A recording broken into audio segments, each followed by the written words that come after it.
동부 네브래스카주의 소도시 오마하. 이곳에서는 매년 봄 전 세계에서 2만여 명이 몰려들어 축제를 벌이는데요. 이들은 모두 세계적인 투자자 워렌 버핏이 이끄는 버크셔 해더웨이의 주주총회에 참석한 주주들입니다. 흔히들 한 주만 있어도 주주라고 말들을 합니다. 단 한 주. 현실적으로 단 한 주만 가지고 있는 사람에게 과연 주주라는 말을 할 수 있을까요? 하지만 그 한 주가 1억 원이 넘는 고가의 값어치를 가진다면 어떨까요? 만약 누군가 워렌 버핏이 회장으로 있는 버크셔 해더웨이의 주식을 단 한 주만 가지고 있다면 그 사람은 이미 1억 원이 넘는 재산을 보유하고 있는 셈이 됩니다.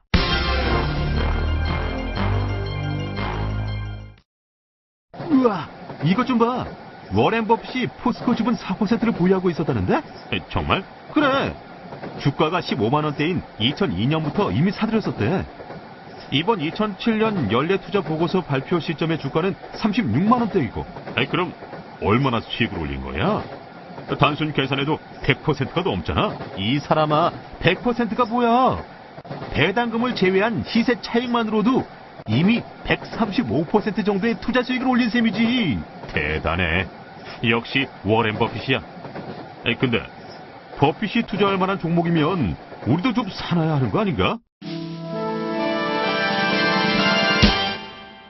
단지 워렌 버핏이 투자했다는 이유만으로도 주식이 폭등할 만큼 우리나라에도 버핏주 열풍이 불기도 했습니다. 워렌 버핏이 매년 엄청난 성과를 얻게 되는 투자의 비결은 무엇일까요? 의외로 워렌 버핏의 투자 기법은 무척 단순합니다.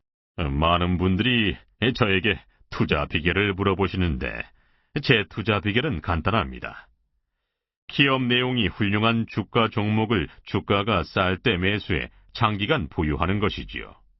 저는 단기적인 주가 움직임을 무시합니다. 또 경기 전망에 대해서도 크게 신경 쓰지 않고요. 오로지 기업을 매입하듯 꼼꼼히 살펴본 후에 주식을 매수할 뿐입니다. 사실 기업의 내재 가치를 평가하고 그 이하의 가격에 거래되는 주식을 사는 것은 그리 어려운 일이 아닐 수 있습니다. 문제는 이 같은 투자 원칙을 얼마나 확고하게 지켜나갈 수 있느냐는 점이죠. 워렌 버핏과 보통 사람의 차이는 바로 그 실천에 있는 것입니다. 여러분, 기업의 내재 가치 이하로 거래되는 주식을 신중하게 선정해서 장기간 보유해야 한다는 말 어디서 들어봤던 기억이 나지 않습니까? 맞습니다. 바로 벤저민 그레이엄의 투자 철학이죠. 워렌 버핏이 스스로도 나의 85%는 그레이엄이라고 말할 정도로 벤저민 그레이엄의 영향은 큰 것이었습니다.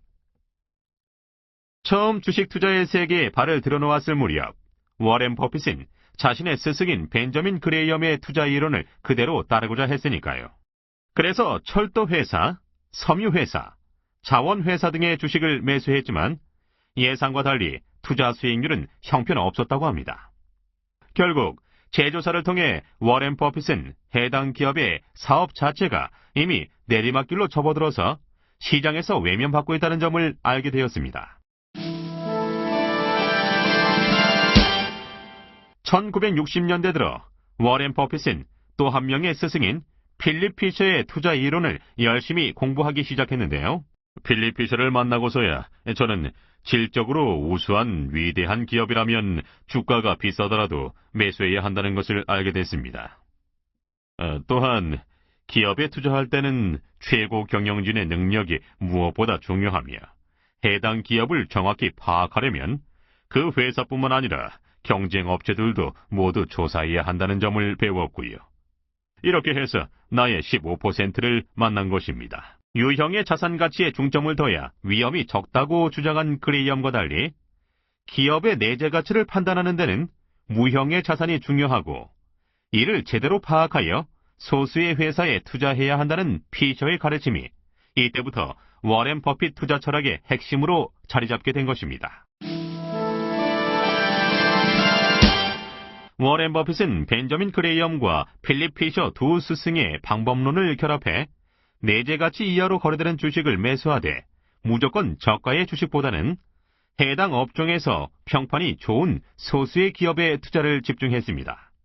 그래서 버핏이 투자하는 주식들은 내재 가치와 비교해 현재의 시가총액이 작고 최고 경영진은 합리적이며 향후 전망도 밝다는 공통점을 갖고 있습니다.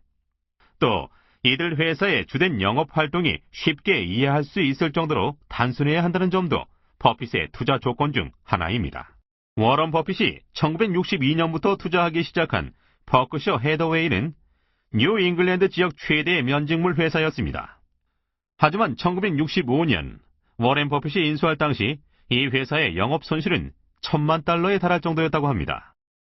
하지만 오마하에 본점을 둔 소형 보험회사 2곳을 매입하면서 투자 지주회사로 변모하기 시작했고, 그 후 블루칩 스탬프, 시즈 캔디 등 수많은 회사를 인수해 자기 회사로 거느리게 됐고, 아메리칸 익스프레스, 코카콜라, 워싱턴 포스트, ABC 방송 등의 주식에 투자해 큰 투자 수익을 올리게 된 것이죠. 이렇게 엄청난 부를 축적하며 승승장구하던 워렌 버핏은 2006년 6월 엄청난 발표를 하게 됩니다. 투자의 달인 워렌 버핏이 오마하의 현인에서 월스트리트의 양심으로 거듭나는 순간이었습니다. 워렌 버핏은 최고의 갑부가 된 현재도 오마하에 있는 조그만 집에서 살고 있을 만큼 검소한 생활을 하는 것으로 유명한데요. 저는 오늘 재산의 85%에 해당되는 $374억 빌 게이츠 회장이 운영하는 빌 앤 멜린다 게이츠 재단에 기부하기로 했습니다. $374억. 하나로 치자면 약 37조 원쯤 되는 돈이죠. 이제 워렌 버핏은 뛰어난 성과를 올렸던 투자자라기보다 사회 환원을 실천한 위대한 인물로서 더 기억될지도 모르겠습니다. 부의 사회 환원을 실천한 워렌 버핏의 인터뷰를 들으면서 오늘 이 시간 여기서 마치겠습니다. 감사합니다. 1952년 결혼할 때 아내 수지에게 돈이 모인다고 자랑했더니 전혀 기뻐하지 않더군요. 심지어 관심도 없어 했으며 제 말을 고지 듣지도 않았어요. 하지만 돈이 불어날수록 우리 둘의 생각은 같아졌어요. 그걸 세상에 돌려주기로요. 저는 먼저 세상을 떠난 아내와의 약속을 지켰을 뿐입니다.